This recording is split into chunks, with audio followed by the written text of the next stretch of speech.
Hey everyone, SwankyBox here. About a week ago, I released a video about Super Mario 64's 121st star, sort of documenting this star that I found in Cool Mountain and the bizarre properties around it. Now, obviously for me, this was pretty exciting, being able to stumble upon something that I thought people had overlooked for a very long time. But the truth is, I was actually fooled. I was fooled by this 121st star in this level. Now you might be thinking, like, what does he mean by he was fooled by a star of all things? Well, the thing is, this star actually does not exist. And it's not because I faked anything in the video. I did not add anything to the level. Everything you saw was actually pulled directly from the game itself. But there's a major issue that I sort of overlooked. And, perspective on this whole issue is incredibly important because it's what framed my logic for how I went about and created that video and basically what drove me to create that video. So first and foremost, I want to apologize. Spreading misinformation online is definitely not my intention.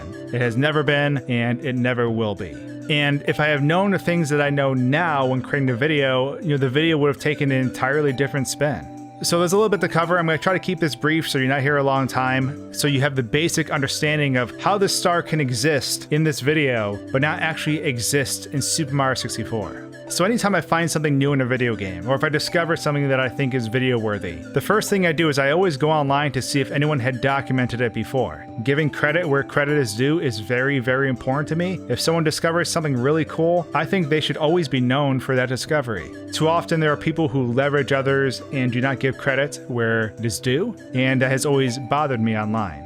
So swinging back over to almost a year now, I made a video about the disappearing penguin in Super Mario 64, and that video in itself was an idea I had my idea list for a while. A year prior to that, so a year before that, I actually was messing around with the slide levels in Super Mario 64, and that's when I noticed a lot of different objects located amongst Cool Mountain's slide interior. Those who watched the last video, you know this. There's these objects floating in the center of the level. They're on the cutting room floor. They've been there for 8 years. Someone had documented them back in 2012. There's actually a forum thread that led to the discovery of these things, and that's how they got to that website. So, of course, I see them in my editor. I see them confirmed online that they've been there for 8 years. So, to me, that's like, okay, this has stood the test of time. If these things weren't true, someone probably would have refuted or deleted this by now. Given how passionate Super Mario 64's modding community is, that was kind of my first thoughts. So with this, I go back into the game, I'm looking at the different data associated with it. That's when I noticed, like, hey, this is actually a star. It has a, the star model was assigned to this object. The behavior is not accurate, but it is there. It is lining up with a star. So that's when I sent a subjective message to Kays. Back in the last video when I talked about sending a message to Kays, I did not kind of specify the order and how things happened. But basically, me sending that information to him was me identifying, hey, this model ID, this goes to a star, right? And then he confirmed, and then same with the behaviors and stuff like that. The problem is, there was no way he would have known the whole situation. What I sent to him was subjective based off of my knowledge on the game and assuming his knowledge on the game, not knowing that the foundation for all of this is actually what was screwed up.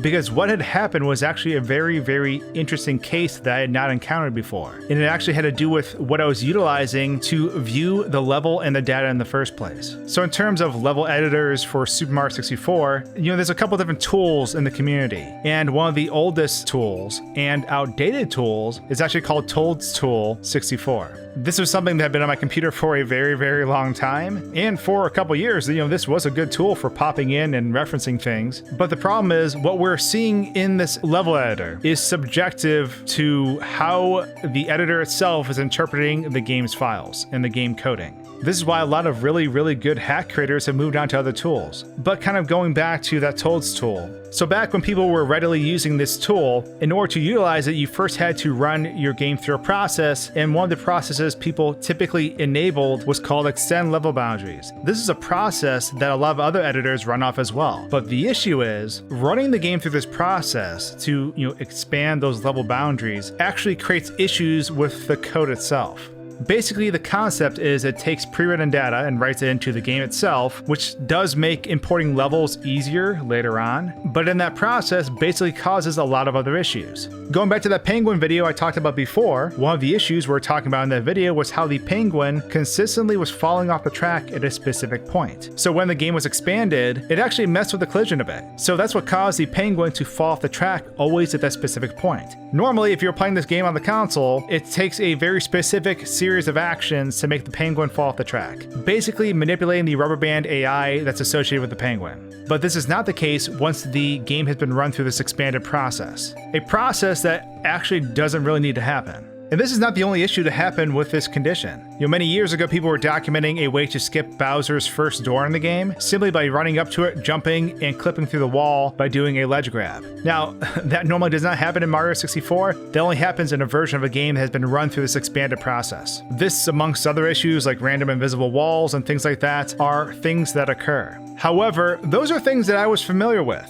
And up until this point, I was not under the impression that a level editor could actually create dummy data in a game just by failing to know when to stop analyzing a certain set of objects. So if you were to actually dive into Super Mario 64's code, you would not find star 121. You would not find that cannon, that penguin, the 3-star door, or anything I talked about in that last video. This is actually Toadstool reading too far into the data of the game, way past where the object set comes to a close. So think of it as a section of code that's a container that has all the objects listed out for the level. Now the problem is Toadstool is not seeing the edge of that container and is looking at other code. So like the path that the penguin takes down the slide and actually referencing that data associated with that action and using that to basically create dummy data. So that's really the super vanilla explanation of what's going on in that particular level. Now, people in the Super Mario 64 Tassing and ABC Discord actually helped me out a lot, kind of putting me in the right direction, which I do appreciate because, like I said, I do not want to put false information out there. But all of this was basically caused by the foundation that I was working with when creating this video. In my set of tools, all that stuff existed.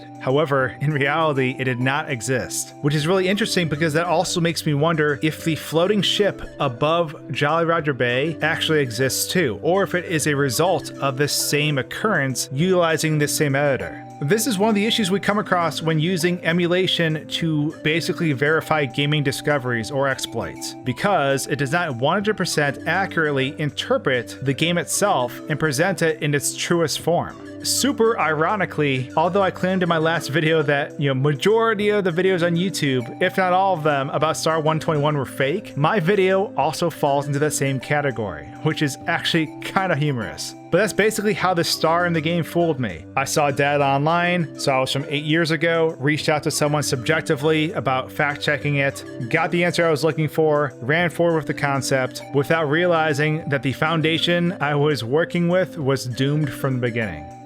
And as always, if something in a video does not sit well with you, let me know. I definitely want to correct things and make sure what I'm putting out there is accurate. So thanks for hearing my explanation. Sorry to disappoint you guys with the last video, but I hope you'll stick around for my future uploads.